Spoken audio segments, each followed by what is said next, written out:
Greetings, Mr. and Mrs. America, and all the ships at sea. Um, Sorry about the scruffy appearance, but it's been a rough few weeks here up on the mountain at the edge of the desert. The heat pump that failed back in August, September, I don't remember. Either way, it's been not working for quite a while now, and we've been getting by with space heaters and dressing Minnesota style, which means the smoking jacket has come out of the closet and gone into the regular rotation of things I wear around here to keep from freezing. Um, the last couple of weeks haven't been too bad. The weather's been been clear. Temperatures have been getting into the 50s during the daytime, and at night I don't care because I'm under about 40 billion layers of blankets and comforters and throws and whatnot. So, I just crawl under there, and after a few minutes, I'm asleep and decently warm. So, anyway, management assures me that after months of waiting, they're actually going to have the maintenance guy come by and change the thermometer, which will, at that point, hopefully start talking to the heat pump so that we get some actual heat in this goddamn place that isn't provided by space heaters, which kind of do. I've got two of them in here, a little, probably about 1 foot by 1 foot deal that sits under the desk and keeps my feet from freezing while I'm working at the computer, which I've been doing a lot of since I needed to finish some preseason training for block. I still have to do some stuff to get my small business certification and my Oregon certification, which I'm doing so that our resident enrolled agent doesn't have to deal with all of that crap. Um, I'm also trying to expand my small business certification so I can do S corps again with the ambition of relieving him of some of the load. Um, Not gonna lie, it's gonna help me too because these tend to be moderately expensive returns, and that'll be good for my bottom line. Yeah, so that's what's going on there. There's been some talk of putting me in the Dayton office to save you the trouble of looking it up on Google or Bing or whatever search engine you're using these days. Dayton's a little town on US 50 east of Carson City. Um, and there's a whole lot of nothing there. It's basically in the middle of farm country. I think I remember there's like a gas station um, in addition to the Maverick and a couple of self storage joints and a convenience store aside from the Maverick. And that's pretty much about it. There's some houses. They're up the street from all the whorehouses, and that's it. They have a Tax Pro there, and uh, the the brass are trying to figure out whether they want to change it into a drop-off only store like Truckee, or slot me in there to bring the Tax Pro staff up to a grand total of two. I'm not real enthusiastic about that. It's not that much closer than the DeMonte Ranch office to home, so I still can't commute there. And quite frankly, the idea of driving like 45 minutes out of Carson City to sit in this office for 8 hours a day, doing a lot of this, doing mostly drop-offs and virtual returns, doesn't really appeal to me a whole hell of a lot. But it's not my call. We'll see what happens. Um, Health-wise, the legs are getting better and better, and I'm supposed to go back to wound care towards the end of January, right after the NSAB meeting in Pahrump. As a matter of fact, my appointment's at 8 o'clock the morning after, which Again, does not fill me with joy, but it's got to be done. So just got to suck it up and deal. Um, let's see. What else did I want to talk about? Oh yeah. Um, as if this year hadn't sucked badly enough. With the death of Michael Flynn earlier in the year, and Henry Kissinger, who was widely reviled um, on the occasion of his death, pretty much as he had been ever since he was Nixon's Secretary of State. My daughter, wherever she is, developed a real fascination with the guy in her high school years, and bought his autobiography, bought his memoirs, and read them, which is more than I ever did. Um, but my take on the whole thing is Dr. K got a bad rap because, well, he was Nixon's Secretary of State and did a lot of stuff that, looking back on it from 2023, looks kind of sketchy. Um, but a lot of the people on the right who were bitching and moaning about it weren't around at the time. And as I said in one of my essays in The Last Phalangist, where I'm talking about a Mitch Berg blog piece on Reagan, the 70s really sucked if you were an American.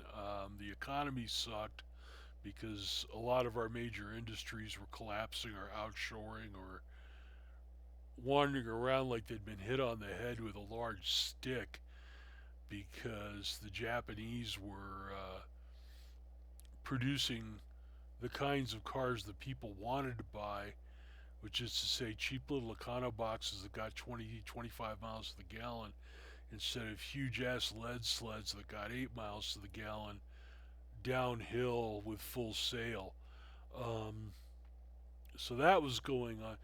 And, the communists were winning all over the place. We were getting our asses kicked. We had, we had, yeah, we'd crushed the Viet Cong and the North Vietnamese during Tet in '68. But Walter Cronkite, may he roast in hell, sold the notion that we'd actually been defeated, which we had not, and just it was just one shitstorm after another, and Watergate on top of that. So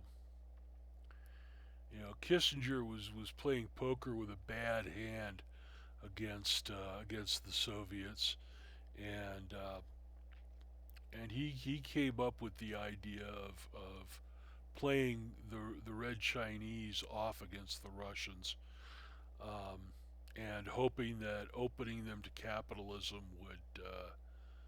would work out in the end for us, which tragically it didn't. But it was like I said, the man was playing with a bad hand against some really serious players, and I think it's amazing that he accomplished as much as he did under the circumstances of the time.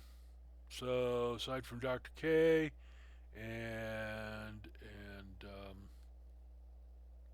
Michael Flynn, um, we also lost David Drake last weekend. Died in his sleep. Went peacefully. God bless him. And you cannot overstate the impact he had on science fiction and sword and sorcery and horror. I mean, he had a reputation of being a military science fiction writer, and it's true. Uh, Between him and Jerry Pournelle and Gordon Dixon, he practically um, founded it with the Hammer Slammer stories. And but he also did a lot of other stuff. He's responsible for getting Carl Wagner's stuff published, or helping get it published, and trying to keep Carl sober. Which if you go back and read Dave's comments on on Carl and what was going on was probably more than anybody should have been asked to do. And it was a battle he lost, and well, them's the breaks. Sometimes you do your best and it doesn't work. You just keep going. Um, he was also responsible for um, bringing Manly Wade Wellman, who had almost been forgotten, back into back into into the mainstream. He got Jim Bain to publish some of Manly's works, and of course, Dave had his own Cunning Man stories. Old Nathan is the collection if you're interested, and horror, of course. In fact, that's how I got to meet him. He was guest of honor at Arcana, which is a dark fantasy and horror convention that used to be in St. Paul. It's more like a large house party than a convention, but it was it was a good time. Anyway, he was the guest of honor, and I had known him only through his um, through Hammer Slammers and the Raj Whitehall novels that he co-wrote with Steve Sterling, and I think the Lieutenant Leary novels, the Royal Cinnabar Navy novels, you started to do those. But I had seen a couple of stories that verged on horror in analog, but I didn't realize that he'd also sold a lot of other horror. Some of it based in Vietnam, like Dancer in the Flames, and but something had to be done, which is probably the best Vietnam era horror story ever. Um, anyway, yeah, he was very active on that side of the fence as well, um, and yeah, he was aside from being a great writer, a foundational writer in a lot of ways. Um, he was just a wonderful person. He was a great convention guest. Um, Sarah Hoyt tells the story of how he he had a paperback in his back pocket, and when he'd had a little too much peopling, he would take out the book and sit down and in a corner and just basically disappear. Nobody would bother him. And from my personal experience with him, he was the kind of guy. We don't use this word too much anymore, and it's a pity because it describes David Drake personally. He was courtly, he was polite, um, unless you're getting up his nose about something, and then he wouldn't hesitate to slap you down, which fortunately I never did.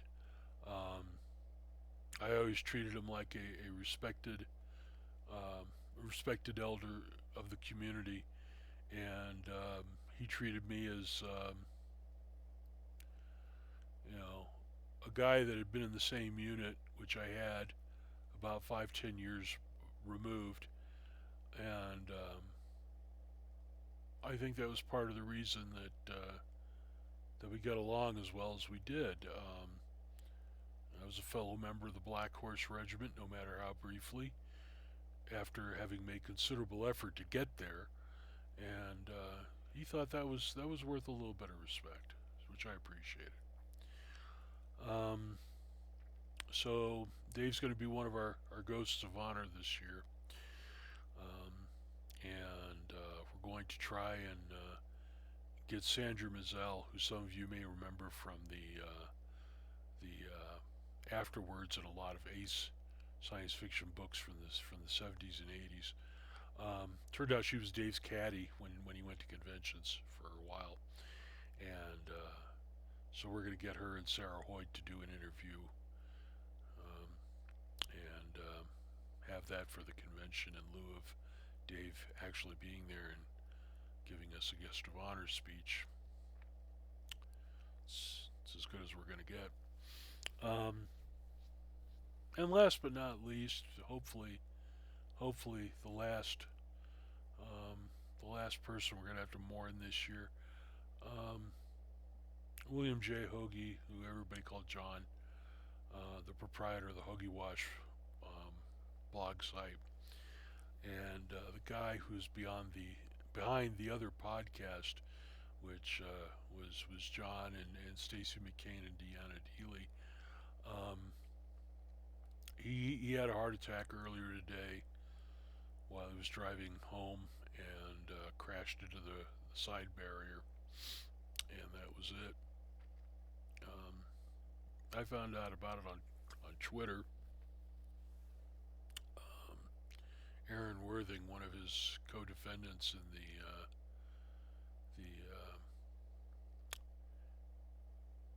Dread Pirate Kimberlin's many lawsuits.